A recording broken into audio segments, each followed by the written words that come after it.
This is your ultimate stop for everything sports. The Golden State Media Concepts Sports Podcast. Should I say more? From the NFL, MLB, the NBA to MMA, it's all in here. The Golden State Media Concepts Sports Podcast. Listen now.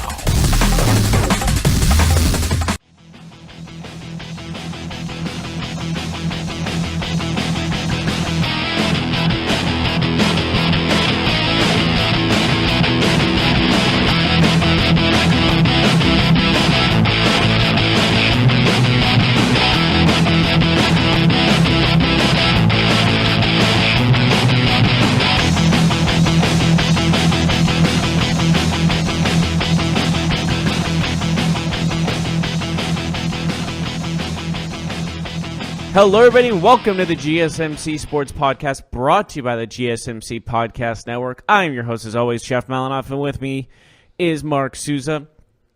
We have some interesting news this morning to break to you. You probably already know by the point you listen to this, but Anthony Davis has requested a trade from the Pelicans, long time coming. We also are going to be talking about both Super Bowl participants arriving in Atlanta. We got some NBA roundouts and maybe even some tennis news a little bit.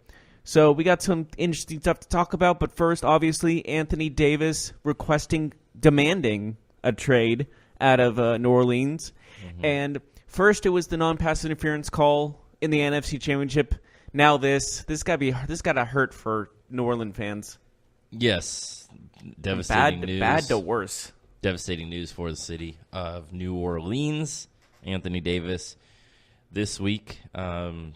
It's about him. Last week it was about the no call in the NFC Championship game, but yeah, tough time in New Orleans for fans there, especially if you're a fan of both football and basketball and follow the teams.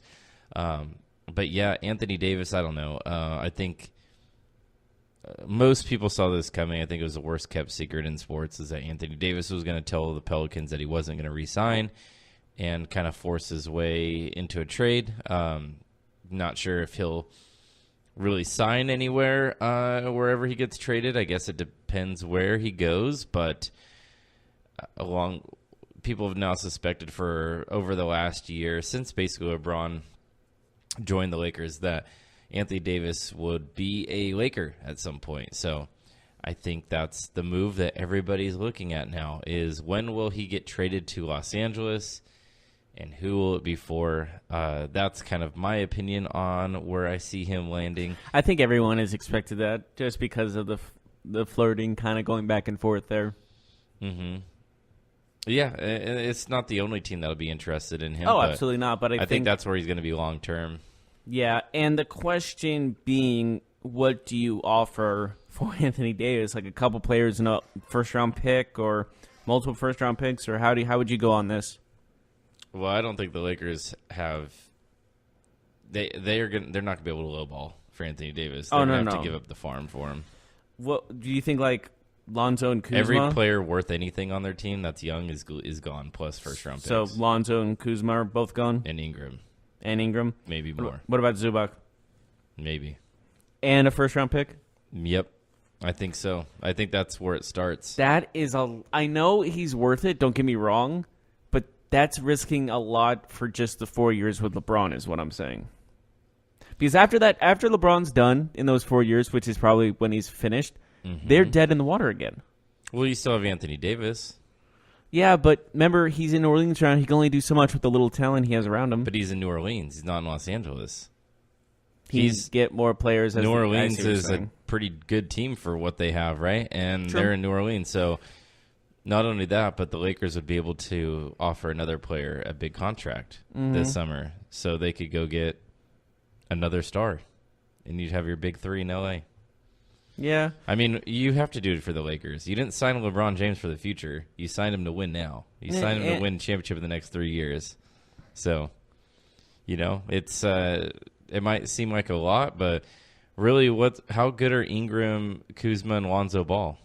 Like they're not those three can't win over 50% of their games. Yeah, true. But Kuzma has been playing extremely well. Mm-hmm. There's no denying that.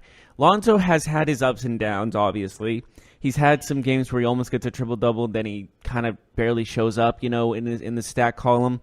And, like Zubac and who you were saying before? I don't know if Zubac would be part of it, but I think that just a young, big guy. The conversation starts with Kuzma, Ingram, and Lonzo Ball. Like, that's where it starts, and it probably ends with another player and another draft pick. That's why I'm saying Zubac's probably that other guy. I think because he's also in that young column. Mm-hmm. And I think they're not going to accept any old players. Like, they're not going to accept Rondo. They're going to be looking for assets. No. Yeah, they're going to be looking for long-term prospects. And obviously a first-round pick has to be added onto that. Mm-hmm. So it's a touchy subject, obviously. Well, we don't know exactly. I still feel like that's nothing for Anthony Davis. Like, I feel like I would do that trade 10 out of 10 times. I wouldn't even put the phone down. I'd say, okay, let's do it. If I'm the Lakers, I get the best player. I get arguably the best player in the NBA who's 25 years old. However old Anthony Davis with LeBron James. Yeah. Sign me up. They trade LeBron James. Just completely just go backwards. Obviously, that's a joke, but I'm just saying, like, even like you trading. So let me ask you this: if you had to trade, like, if you're the Bucks, let's just random example, and you have to trade Giannis for Anthony Davis, would you? No, I wouldn't do that. I mean, Giannis is too good. I mean, right. Anthony Davis is probably better, but I'm not making that the trade. Potential. Yeah, I'm all right. If do you think the Toronto Raptors can give up something for Anthony Davis, try to get over that hump into the championship picture against like the Warriors or something? I don't know. I'm just thinking of championship contenders that can beat the juggernaut that is the Warriors. We know the Celtics can't really do anything right now. The Rose Rule is kind of affecting that. I think they can trade Kyrie though. But if they have to, I think Kyrie can have both. Of the trade. Yeah, he has to be part of the trade because of the fact they already extended his. But I mean, honestly, if I'm the Celtics and I have to give up Kyrie. Oh, absolutely. I do that every time. I have point guards. Do you have Jason Tatum playing extremely well? You got Marcus Smart. Yeah, you'd be fine without Kyrie Irving. And honestly, he's been kind of disappointing as of late. Time. And he's also like the call to LeBron James shows that he's not what he's not living up to the hype that the Celtics expected almost. Does that make sense? Like, I know he's playing extremely well, no question about it, but he's obviously succumbing to a little bit of the pressure that it comes to be a team leader. Yeah, I mean, the Celtics have been playing better. I don't know. But, I know that this team, I don't think this team has anything to offer him, but if the Rockets were all in on Jimmy Butler, why wouldn't they be all in on Anthony Davis? That is true. He's quoted in saying he wants to be with a winner to compete for a championship, or someone was quoted in saying he wants that. I don't know who said the quote, but he was like, I want to compete for championships, and I think that's obvious. And would the Lakers give him an opportunity to compete for a championship if it's him and LeBron? Do you think he has a better chance there? Do you have a better where's his best chance? I mean, I think the Lakers would have a good chance of winning this year with Anthony Davis and LeBron James. Absolutely. I agree, but who is the best possible spot for him that can the Warriors? Okay, that's just not fair. They're actually in on him. Their goal is to get Anthony Davis. If they get him, I'll be like, are you have enough? I hope you realize that their goal, and has been for the last 2 years, is to get Anthony Davis. So what do you trade for him? I think that they're hoping that he just goes into free agency and signs with the Warriors. But they have to give up. I think they have to give up Draymond. They have to give a couple of key players. Like, if I'm the Pelicans, I'm asking for Klay Thompson, Draymond Green. From everything I've seen, the goal of the Warriors to get Anthony Davis is not based around a trade. It's about him entering free agency after the next season. And then, so in 2 years. And then them just having the money to sign him. Not giving they trade DeMarcus Cousins back to the Pelicans. Obviously not. But it's one of those things in where, it's almost destiny for that to happen. But as of right now, you can easily see him going to an Eastern Conference team as well. I know the Lakers are the favorites at the moment, which is what LeBron's been wanting for a long time this season. But you can also, it all depends on it's not up to Anthony Davis. It's like the Antonio Brown situation. It's not up to the player. It's up to the organization. Mm-hmm. And he can go legitimately anywhere else. Does he have a trade clause? Can he deny trades in his contract? I don't believe he has that power. Not yet? Because he needed the extension, probably. I don't think that he has that power. Mm-hmm. Yeah. So he can go little G. He can go to the Orlando Magic for all we know. Like, obviously, that's going to be a long shot, but what I'm saying is he can't control his own destiny. It's up to management. Right now. Yeah. He can't right now. He has another year on his contract. So let me ask you, when do you see this trade happening? This month? This week? Sorry. Isn't this week before the trade deadline? The trade deadline is February 7th. So I assume he'll get traded before this deadline because the 7th is next Thursday. I think if you're the Pelicans, you got to start rebuilding now. Do you say this happening this week or like at the last minute on like the 6th? Oh, I don't know. Probably last minute. I mean, they don't have any reason to trade him right now. They'll hold out for like the best possible. I'm sure a lot of teams are going to call about Anthony Davis, so I don't think they're going to have a problem. If every 30 teams don't, it's ridiculous. Like, I know you have no shot, but you got to at least try. You know what I mean? Yeah, I mean, there's some teams that you shouldn't even call. I mean, I wouldn't for some teams, but like a majority of the NBA, you got to make an offer. Mm-hmm. Yeah. The thing is about the NBA is that the way that the rules are about contracts and salary cap and all that, like not every team can even call. Like there would need a third team to make any team available. What third team would go for this type of deal? They must have to get something. I'm just saying it's not as simple as, oh yeah, we would love him to play on our team. Let's call them and ask them what they want. Like for the Lakers, for example, I don't even think they could trade. Like they couldn't even make that trade that I said because the contracts wouldn't match up. I don't believe. Yeah, I don't think that those three players would make what Anthony Davis is making right now. So yeah, there'd need to be another team involved. So yeah, true. This is just a interesting situation. We don't know what's going to happen. Obviously, this is just breaking at the moment. This is still a developing story, so we don't exactly know what's going to happen. But I'm excited. This is one of the most interesting trades. I think the Lakers are going to make the trade. I think they have to make the trade. If they don't make the trade, I think that's a colossal failure on their part.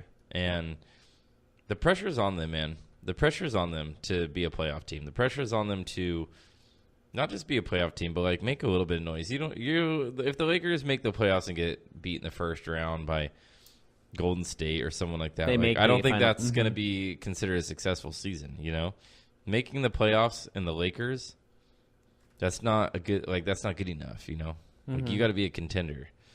And for Magic Johnson, you have the opportunity to go get a guy like that. You have to do it. You didn't sign LeBron James to watch Lonzo Ball and Brandon Ingram develop. You signed LeBron James to go win a championship.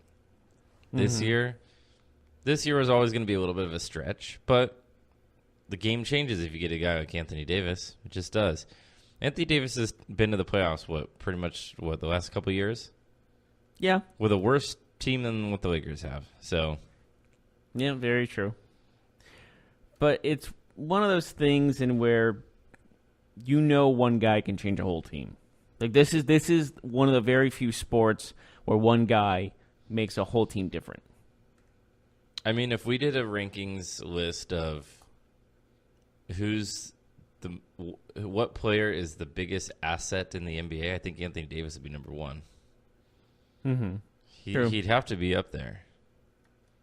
Like he'd have to be up there. Him, Greek Freak. I don't even know who else. I mean, Davis is 25 years old. He's going to be in this league for like another decade, dominating. Like I think we've already accepted that. He's 25. Fact. Like he could get better. He might already be the best player in the NBA. He could get better. And by let's say 29, he'll be even better. Mm-hmm. Most likely. It is devastating for New Orleans, though. I actually think that their basketball franchise is going to be in a different city in a few years. Really? Yeah, absolutely. Seattle? Question mark? Or Seattle definitely is a possibility. All right. I mean, that's not really a good basketball city, and that was with Anthony Davis. I think this will be kind of devastating. It would make sense, though, for them to do that trade with the Lakers because it would add a little bit of star power. Like, it would bring back some interesting people. Like, Lonzo Ball is interesting. He's a celebrity. Brandon Ingram, a top draft pick. Kuzma, he's been getting a lot of... Okay. Well, sorry to interrupt, but we've already experienced that Seattle is obviously one of those choices. What other cities? Vancouver. I would love to see a team back at Vancouver. I wish they could be the Vancouver Grizzlies again, but I don't think they could be called Vancouver Pelicans, can they? Would that make sense? Do they have Pelicans in Canada? They have Seagulls. The New Orleans Seagulls? I don't know about Pelicans. The the Vancouver Pigeons? The Vancouver... Does it have to be a bird? No. The Vancouver... It would be weird, though, if Vancouver had a team and not Seattle, though. Like, it has to go Seattle first, in my opinion. That would just be... Well, it sounds like they're going to do... I felt like when they were talking about that, it was going to be an expansion team. Like, they're going to add that into the mix. But they can, and they have to add 2 more teams to make it an even number, correct? To even out the... I mean, do they have to? I don't know if they have to. There's odd number of teams in other sport. I mean... What other sport? MLS has odd number teams. So I guess it could work. I'm just like, I'm thinking it would be easier to have an even number of teams, no? Yeah, sure. I mean, yeah, it makes sense. Mm-hmm. But I think the question remains is like, if Anthony Davis moves, is that like, are they like just bound to move? Are they just going to lose? No, I just think that the Pelicans franchise is not that strong. Like it's not, no. They play in the Smoothie King Arena or whatever it's called, and Smoothie King Center. I know that because I was looking up the worst arena names, and that was one of them. Mm-hmm. Yeah, I don't know. It was like, remember Sacramento used to be in the Sleep Train Arena? I was like, that is the dumbest name of all time. Yeah, it's hard for me to see that franchise surviving, if I'm being completely honest with you. Just because it was already kind of on its legs once the Hornets, like when they lost the Hornets name, it was just like that's the Pelicans had just always been this team where it just seems like it's always been out of the loop. Does that make sense? The Pelicans right now are 25th in attendance. Who's last? Just out of curiosity. The Nets. Makes sense. And the first I'm assuming is the Warriors.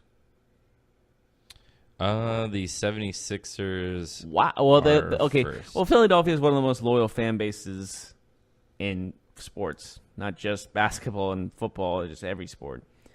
But the 76ers hold a little bit more than the Warriors. There's a number of teams that are at 100% capacity, and the Warriors are one of them. Good for them. Well, how many teams are 100%? Believe it or not, the Cavaliers are at 100%. They're still loyal, dude. It's Cleveland. Cleveland's one of the most loyal fan bases. Like I just said, Philadelphia's loyal. Cleveland's even more loyal. Miami, which is surprising. That is surprising. And I know that this is basically tickets sold, so that kind of has something to do with it. Not actual seating capacity. Yeah, that's just how attendance is reported. Well, you can't really, or you're going to count everyone that's sitting in the crowd. You can't really do that. Mm-hmm. Or maybe you could do that based off turnstiles. You can count the turnstile. Would that work? Your bottom 6 teams are Pelicans, Grizzlies, Hawks, Timberwolves, Suns, and Nets. The Timberwolves, well, since they lost Jimmy Butler and lost that whole... lost that whole... And the Pistons actually have the least percentage of home attendance, 76%. Wow. Mm-hmm. So there's actually some pretty good attendance just up and down, though, in theory. In the numbers. It's pretty Interestingly enough, the Clippers are 20th in attendance and the Lakers are 10th. So, well, the Clippers, I know they're good and they're playing well. Like they just beat Sacramento the other day, but they're still the second fiddle. If they win a championship, maybe they can. That place was a library yesterday. Silence. No, you couldn't even. It was like they were playing in an empty arena. So if they go to the finals, is it the same? No, LA is known for showing up when teams are good. Even the Lakers are 10th in attendance. That's weird. They should be higher than that. Because LeBron's not playing. That's why. Once LeBron returns again, he'll play. Oh, the fans will go nuts. Mm-hmm. Fans will definitely. So we'll see what happens with that franchise. I can't imagine it's a good thing because they're already one of the struggling NBA franchises. Like they're already a team that struggles to get people out to the games. Honestly, besides the Saints, you don't really hear a New Orleans franchise that's like successful. Yeah, it's not really a big basketball city, which is weird. And they don't have a hockey It's a big team, football yeah. city, though. It's a big football Well, city. they have the Super Dome, and they're a super crowd. Like that's like what they think. And they put in lawsuits about their team replaying the NFC Championship game. And if they actually did that, the replaying the NFC Championship game, it would lead to delaying the Super Bowl, which would cost them hundreds of millions of dollars. Yeah. So we'll talk more about the NBA when we return. We'll also talk about this week's, I guess, this is the week, the road to the Super Bowl. Yes. It's time to Rams- invest in this football because it's the end of the season. And speaking of investing, when investing and planning for your retirement, it's always best to get advice from the experts. Best-selling author Harry Dent, America's #1 economist, says the dark window is open. There's an opportunity to rapidly boost your retirement savings before the greatest stock market crash in American history. But this dark window won't be open for long. You can make up to 10 times the annual average stock market gain in just a few short months. Find out more by going to www.harrydentforecast.com. This is a very short time to take advantage of this dark window. So go to www.harrydentforecast to learn more.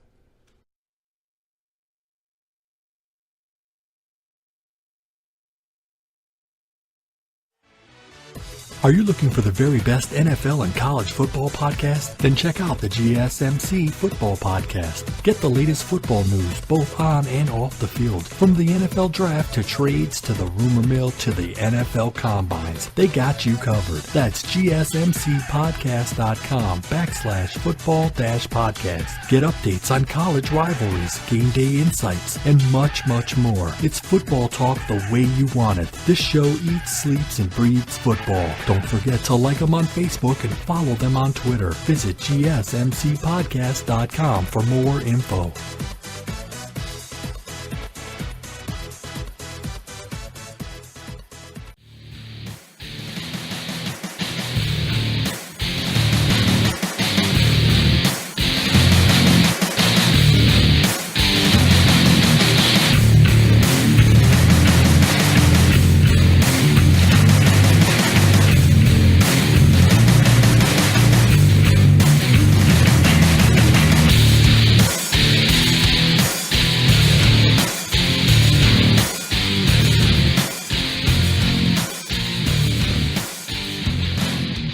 Welcome back to the GSMC Sports Podcast. We just finished talking about Anthony Davis and his requesting to be traded, as well as the what would this mean for New Orleans. Now, we're moving on to the rest of the NBA that happened this weekend. Most notably, the return of Chris Paul. He returned to the starting lineup against the Orlando Magic. He's been gone for, I believe, 17 games or something around that mark, which is pretty ridiculous. But he returned and had an okay game. He played for 25 minutes, which is actually a pretty long time for a return. But he only had 12 points, five rebounds, 6 assists, which is okay. Not Chris Paul-like numbers, but still okay. But again, it was the James Harden show, as he had 40 points again with 11 rebounds and 6 assists, 14 of 27 from the field. Went 4-12 from threes. He's still just shooting up those threes. Well, not surprising. But in a surprising event, he had less than 10 free throws, which is incredibly shocking. Oh, he's averaging about 12, so yeah. He got fouled one less time, looks like. The last couple of times he's been shooting like 27, 25 free throws. But the Rockets won this one barely, actually, 103-98. And seeing Chris Paul... They had a big fourth quarter. They did have a big fourth. They needed that from Harden, especially. And the question remains, like, does Chris Paul look slower to you or look off to you in this game? Or was it just worrying? Yeah. He didn't play a lot. He played, he started, but he's going to need a couple weeks to get his conditioning back up. I think more importantly for the Rockets, it's how he's going to be able to fit back into the offense, because James Harden's been having the ball almost exclusively. So it's going to be interesting to me how they sort that out, how James Harden defers to Chris Paul and how Chris Paul reacts to maybe going a couple possessions without touching the basketball. We'll see. We'll see how it goes. We'll see if they also stagger their minutes together on the floor. We'll see if maybe Chris Paul, takes the lead when Harden's on the bench and vice versa. So we'll see what happens. Mm-hmm. And also, listen, that was Sunday, but let's go back to Saturday. I feel like that was one of the first games that needed to be discussed. Next is the Warriors and Celtics. Warriors hold on to beat the Celtics 115-111 in a potential NBA Finals matchup. And Kyrie Irving said at the end of the game they got, quote, lucky. Mm-hmm. Do you agree with that? No. Just had to ask that. Irving did have a pretty good game, though, for 32 points and 10 assists. I mean, that's getting it done. Al Horford had 22 points, 13 rebounds and stuff. Everyone really contributed on the Celtics' The Warriors part. have won 10 in a row now. Shocking no one. And they don't look like they'll lose another game. Yeah. Like, they literally don't. I know they will. DeMarcus Cousins with 15 points, himself with 8 rebounds. He's been playing pretty good since his return from an Achilles injury. Like, he's playing still at a high level from an injury that really... 15, 8, and 3 in 23 minutes. Not even... He's their fifth starter. Yeah. And he's coming off a very serious injury. So to get that type of stat line from an injury that is almost career-ending is pretty impressive. Mm-hmm. Because you got to be so diligent on that foot now. Yeah. Because it's fragile, man. Draymond Green with 11 rebounds, 5 points. He's not obviously a shooter in the slightest. But he did score a 3, which was shocking. Durant led the team in points with 33. No shocking anybody. But, again, this was a Warriors team that is not going to lose a game. Yeah, they're probably not going to lose again. I mean, they will, but it'll be surprising. Any game they lose from here on out will be a surprise. It's going to be like Curry, Durant, Klay Thompson. They're all going to be sitting. That's the only chance they can lose. Mm-hmm. They play the Pacers tonight. And they're still not the first team in the league. They're the best seeding in the entire NBA is still the Milwaukee Bucks. They have one loss less than the Warriors do. Mm-hmm. But again, you said the Warriors have won 10 in a row. The Knicks are actually catching up with them. They have a 9-game streak themselves. It's just losing. Yeah, and Cleveland won the other day, so they became the last team to get to double-digit wins. At least there's a team with double-digit wins. Good for them. Yep, they were the last team to win their 10th game. So, did we? And they beat the Bulls though. I mean, it's like beating the Bulls had a chance at the end, but they missed. Matt Dellavedova had 16 points. Good. I feel bad for him, dude. Matt Dellavedova. Dellavedova, sorry. Why do you feel bad for him? Because he was just on the best team in the NBA in the Milwaukee Bucks. You should feel happy for him that he has a job in the NBA. He's not a very good basketball player. Yeah, he's been going back and forth, but he was on the best team in the NBA. Now he went to the worst team in the NBA. Mm-hmm. That's just what sucks for him. He has a ring, right? Yeah. Lucky guy. A lot of players don't get that opportunity. Uh-huh. The Raptors barely beat the Mavericks. 123 But Luka had a triple-double with 35 points. He, tied or beat LeBron's record by doing that? Yeah, 35, 12, and 10. The man's a monster. And Kawhi Leonard back in the lineup again. 33 points, 10 rebounds for him. Making a strong case for MVP voting in his outing. And honestly, I could see the Raptors holding off. I don't see them beating the Warriors in the finals, but I see maybe like a 6-7 game series. What do you think? If it came down to it. No, not how the Warriors are currently constructed. You think unless somebody gets injured, probably a sweep or 5 games. I mean, man, we're talking about a team that's legitimately better than the Eastern Conference All-Star team in the Warriors. Have you seen those meme pictures of just the starting lineup for the West All-Stars, and it's just the starting lineup for the Warriors? And then the starting lineup, yeah. And it actually looks like an all-star lineup. It's not a shot at the Raptors. I love the Raptors. I love what they're doing. But it's like, how are they going to match up when they play each other? Like Kawhi, their best player, might not be the better player in his matchup. Yeah. And you could say even Leonard's arguably one of the best players in the East. He's one of the best players in the NBA. Kawhi Leonard's a top 5 player in the NBA, but he also would have to guard Durant in that game, and you could say Durant's better than him. And Draymond would probably cover Leonard in that situation. I would assume their best defensive player on the best offensive player. Or possibly.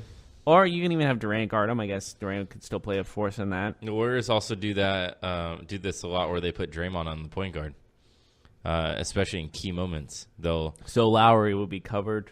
In key moments, the Warriors are not a team that won't do that. They'll put Draymond Green because they feel he's their best defender. They'll put him on the opposing team's point guard, depending who it is, if it's not the worst matchup ever for him. But because, Draymond is mobile. He is a quick defender and a very strong defender. So I don't know, man. We'll see what happens down the road, but I would right now, if you told me these two teams put in the final, predict it, I'd say 5 games or less for sure. And this very well might be the NBA Finals because I don't see anyone beating the Warriors in the West. Yeah, probably not. No.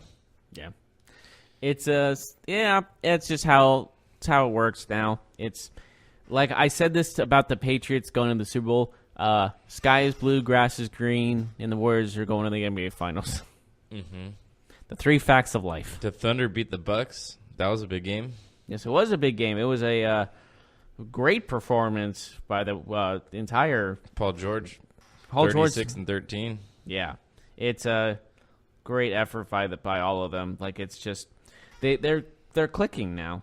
Like they need to click, and before the trade deadline, obviously, and they clicked. And obviously, Russell Westbrook having another monster performance himself. Or, well, not monster, but still triple-double. Terrible shooting night for him, but he still got 13 points, 13 rebounds, 11 assists. Still progress. That's a pretty impressive triple-double to me still with 13 rebounds and 11 assists from a point guard, Yeah.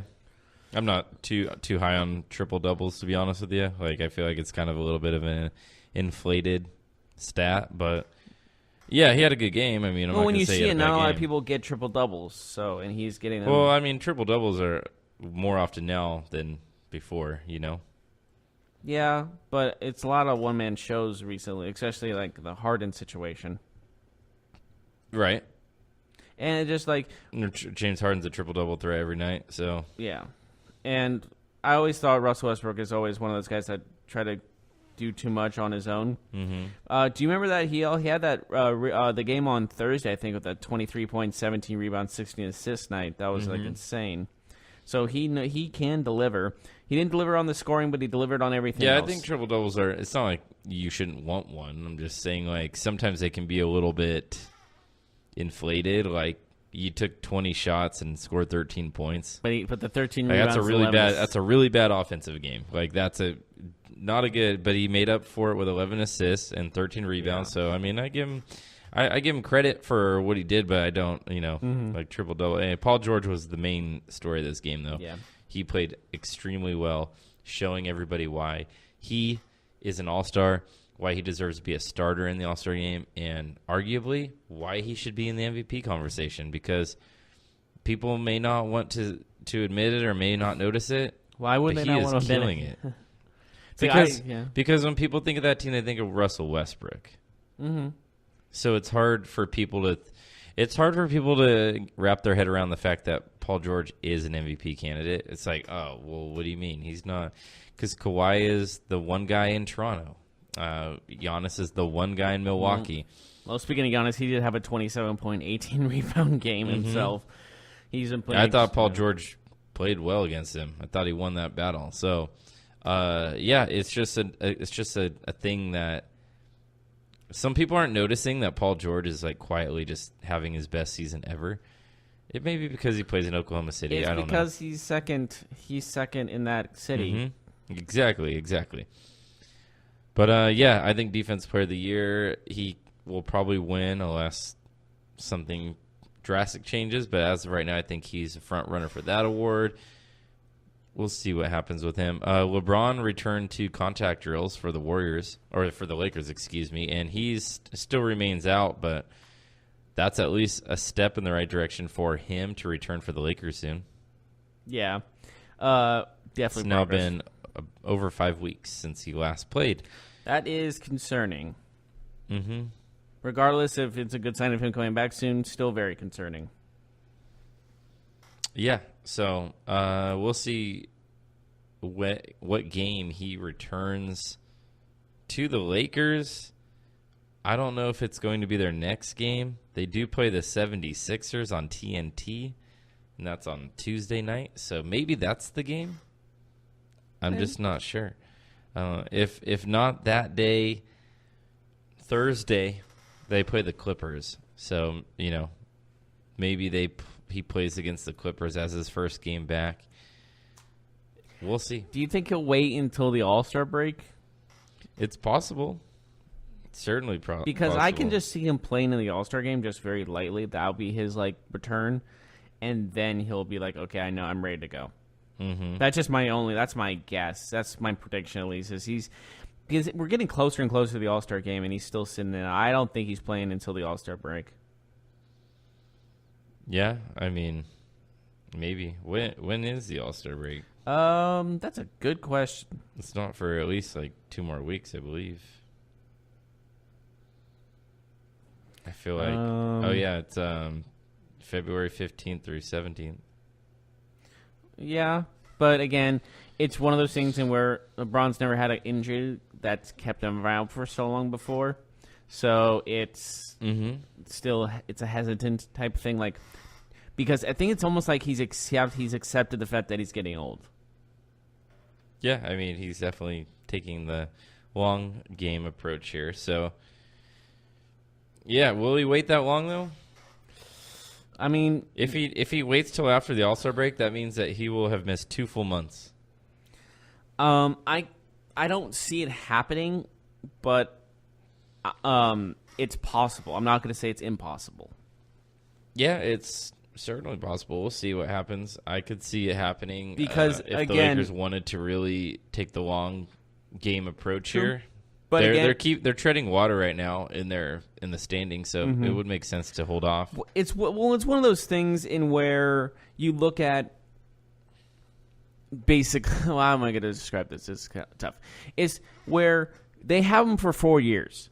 If he injures himself more and he's out for 1 season, that's a waste. They can bounce back 2 months later because of the fact they're in the Western Conference and they're still, I believe, they're 8th seed or 9th seed at the moment.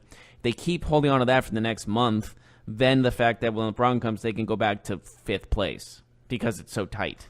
Yep.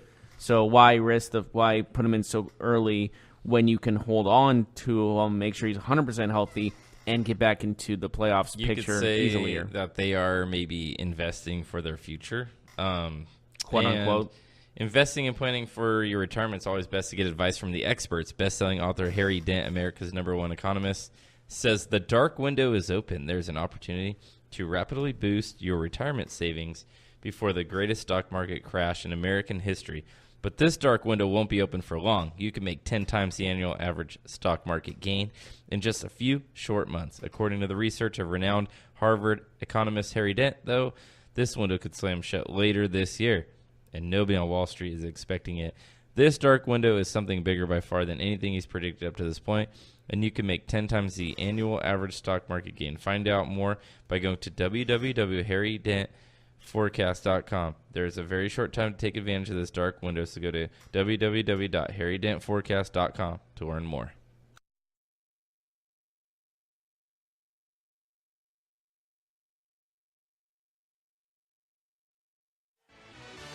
Check out the show that's built on the MMA. From the UFC to extreme cage fighting, they got the fights covered. Check out the GSMC MMA podcast. Get the latest news on past or upcoming fights. Join us as we talk to and about some of the biggest names in the MMA, past, present, and future. When it's the fight game, there's just one show to check out. GSMCpodcast.com/MMA-podcast. Don't forget to like them on Facebook and follow them on Twitter. Visit GSMCpodcast.com for more info.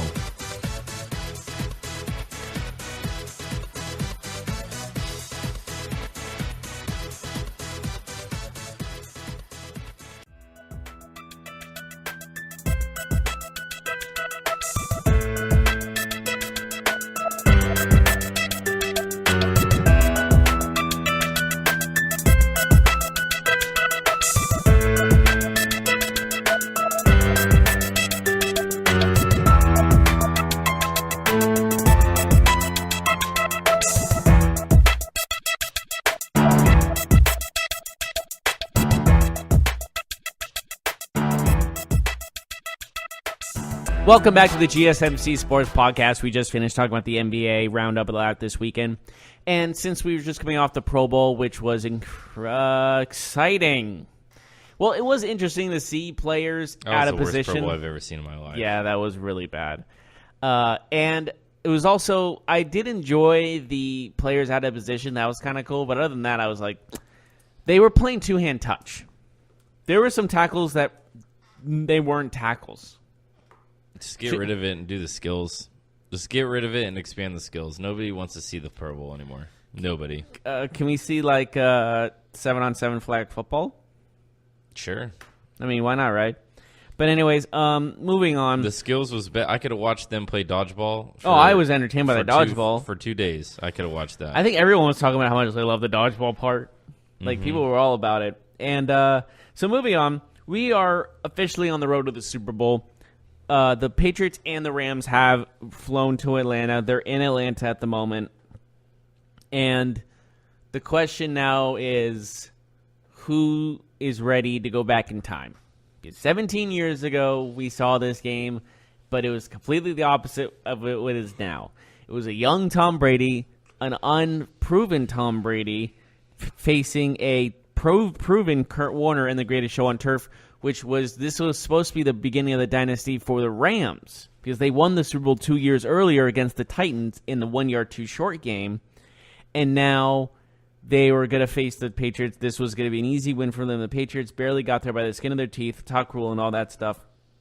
And then the unthinkable happened. Adam Vinatieri submits his legacy also by that kick, winning the game 20-17 for the Patriots in Super Bowl 36, and caps it off the dynasty that we've seen today. And then we found out that the Patriots were recording the Rams practices.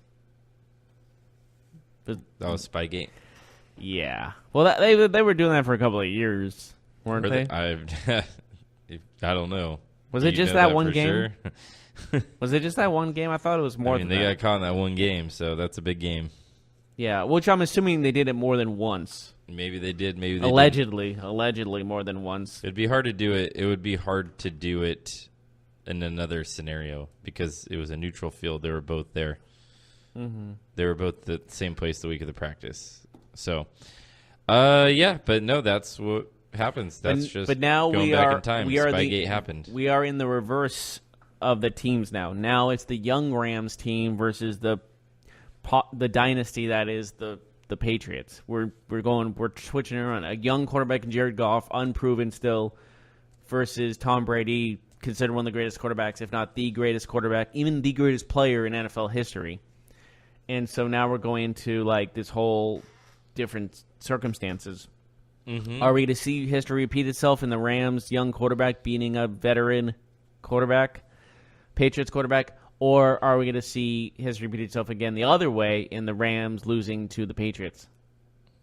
Yeah, we'll see. We'll see as we approach it. I did find both send-offs interesting. There's a ton of people at the Patriots send-off. There's tons at the LA one too.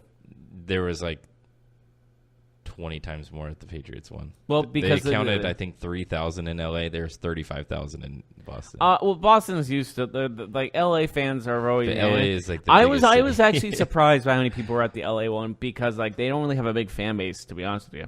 Yeah, but it's true. I'm just saying LA is the biggest city. Yeah, but Patriots are they're the kings of Boston, the New England area. So because they're not just Boston, they're the entire New England area, which is a big patch of land. You know what I mean? A lot of population. Well, that's true, but I don't think a lot of people were driving down to see the farewell. Plus, New England's not a big area. I don't know. It's still pretty small. During the Pro Bowl, actually, they were in the halftime. They were interviewing both Jared Goff and Tom Brady, and Tom Brady said there's a 0% chance that this is his last game. He said that. He said he's trying to go till he's 45. That's his goal, and he's still feeling good now. So obviously, we're going to see this dynasty continue until next season. I was going to say possibly, but I'm saying that because it's Tom Brady, and we go on this fact. All right, going on the fact this is not Tom Brady's last game. We don't know that to be a fact. But he said 0. I know what he said, but it's not a fact until it is, right? Well, it seems like it's a formality. Okay. And do you see this still going to the Patriots, or do you see this going? Like, we're going to say our predictions on Friday. I don't think this changes the game at all. You if don't that's think what you're so? asking me. No, I don't think. My opinion or thoughts on how this game will go will have 0% due to the fact or the opinion that Tom Brady is playing again or not after this game. So we'll see. We'll see what happens. 0 chance of retiring, though, even if he doesn't or if he doesn't want to. That's kind of a weird thing to say. 0 chance. Like, you never know. Something could happen in the game where you're like, you know what? I'm winning again, but I don't want to do this anymore. I have won everything over and over again. Maybe it's it. True.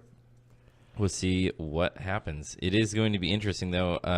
There is a survey done that shows Americans will be betting about $6 billion on Super Bowl Sunday. What do you have to say about that? Shocking no one. I'm not surprised. $6 billion.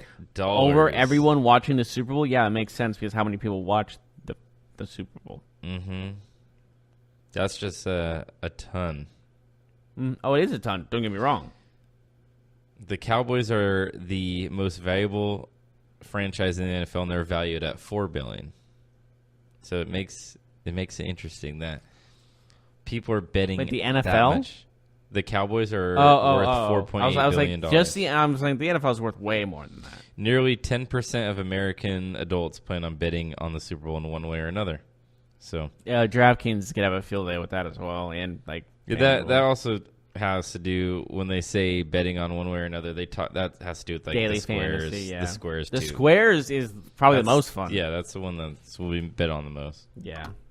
And that's like at a Super Bowl party, that's what you people bet. That's the square. Everyone has a big board of a square. And with this will be the first year that like daily fantasy is legal.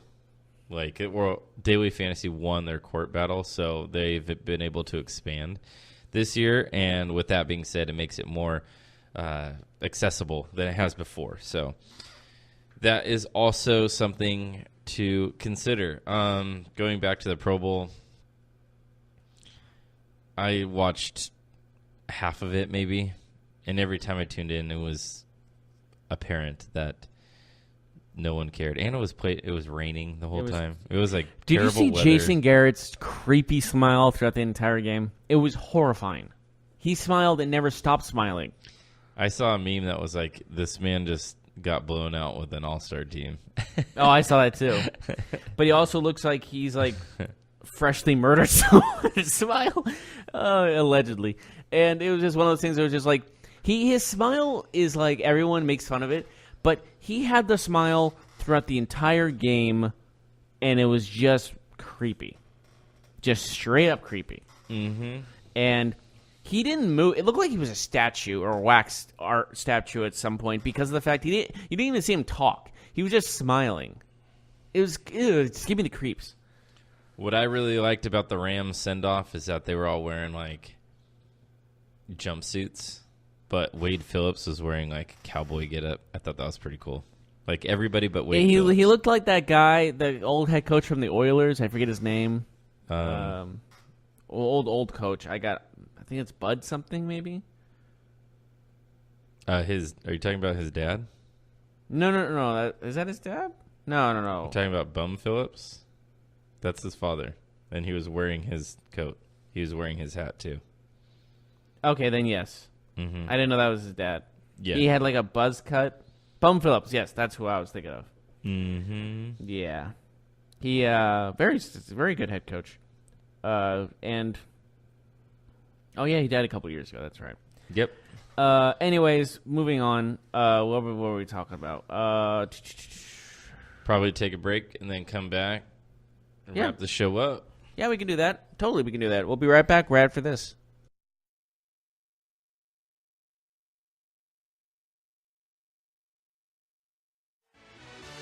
Are you looking for help for your fantasy football team? Check out the GSMC Fantasy Football Podcast. Get today's best advice on who to start, who to sit, even who you should draft. From sleeper picks to red-hot lineups, they got it all covered for you. That's gsmcpodcast.com/fantasy-football-podcast. We'll cover traditional leagues, dynasty, PPR, even IDP leagues. When you need fantasy help, there's just one show to hit up. Don't forget to like them on Facebook and follow them on Twitter. Visit gsmcpodcast.com for more info.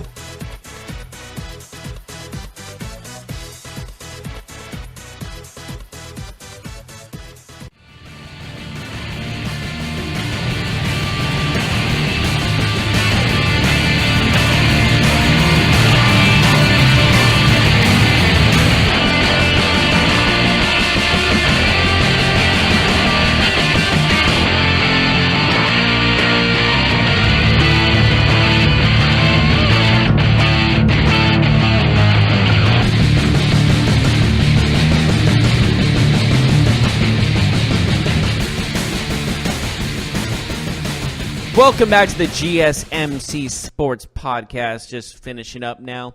We got some tennis news for us, don't we, Mark? Yeah. Novak Djokovic beat Rafa Nadal in the Australian Open final. Mm-hmm. I think that's like 6 Aussie titles now for Djokovic. It's something ridiculous. He has a room full of those trophies. Nadal was looking for his third, did not get it. Two icons basically going at it. It was a pretty easy win for Djokovic. Nadal was crushed early in the match. I watched. Do you think this is the end of Nadal's career, or do you think he's going to keep going? I don't know, but I watched that match pretty closely in the first couple sets, and it was apparent that Nadal was either off his game or just well behind Djokovic at this moment in time. I don't know what it was. There was a slight wind, which I didn't really know that wind could be that big of a factor in tennis, but it was. There's like a 12, 13 mile an hour wind. Just a little breaking news here, just about Anthony Davis, because that's so recent. The rumors are now heating up for more the New York Knicks being a very good possible contender. Well, he said he wanted to play for a contender. Well, that's not up to him.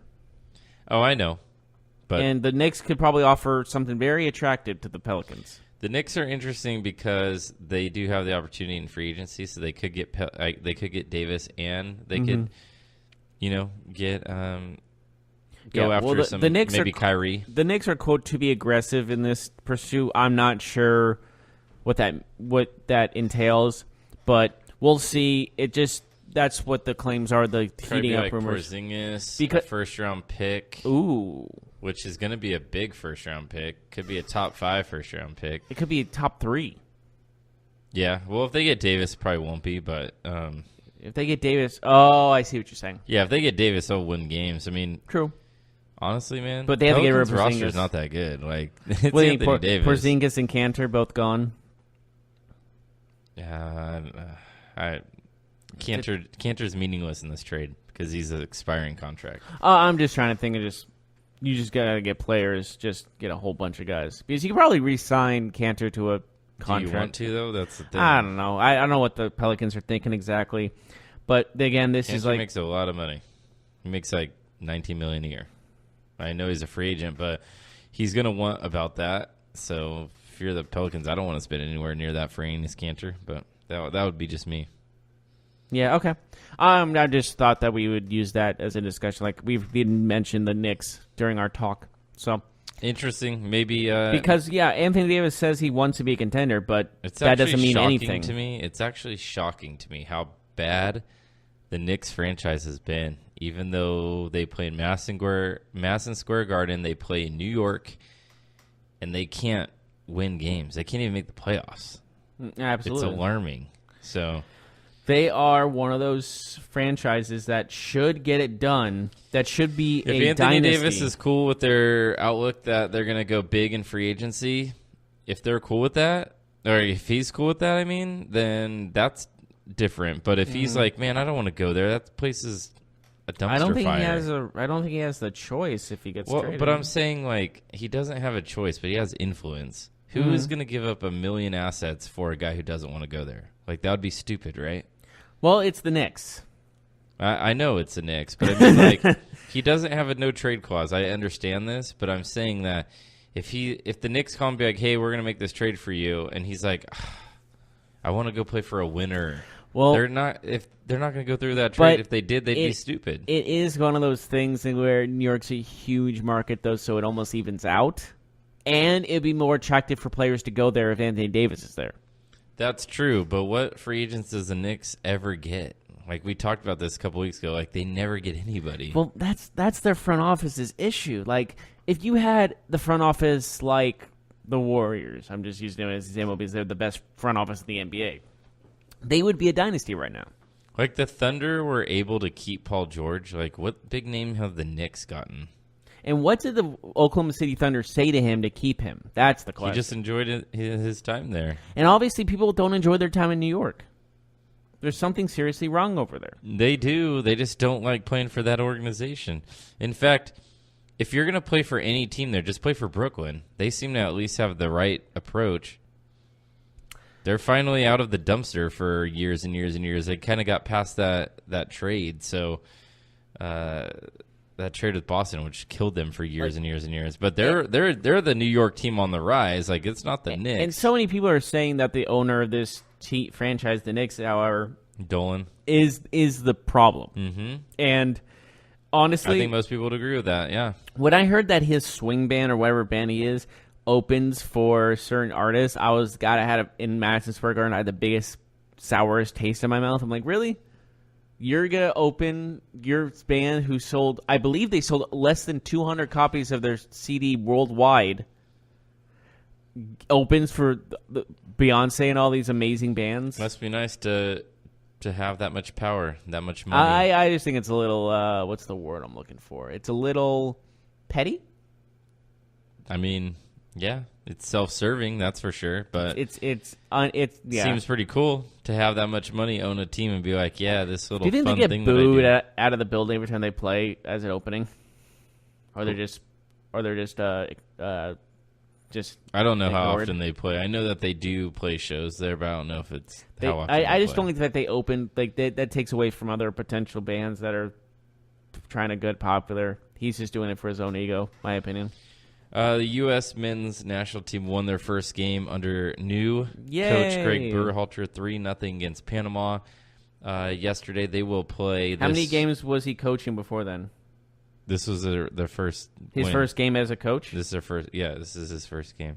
He just got hired like a month ago. Good for him then. So good start. Yeah, I mean, ultimately a very meaningless game. A lot of players that played for both teams aren't the best from their countries, but they'll have another chance this week. U.S. will play another game this week, so we'll see how he does in his second game. Other than that, I think we're done for today. Yes, we are. Thank you so much for joining us, everyone. Please tune us in tomorrow for the sports show again. But also tune in today. We have football and fantasy football to go on. And like always, I'm Jeff Melanoff. That's Mark Souza, and we'll see you next time. You've been listening to the Golden State Media Concepts Sports Podcast, part of the Golden State Media Concepts Podcast Network. You can find this show and others like it at www.gsmcpodcast.com. Download our podcast on iTunes, Stitcher, SoundCloud, and Google Play. Just type in GSMC to find all the shows from the Golden State Media Concepts Podcast Network, from movies to music, from sports to entertainment, and even weird news. You can also follow us on Twitter and on Facebook. Thank you, and we hope you have enjoyed today's program.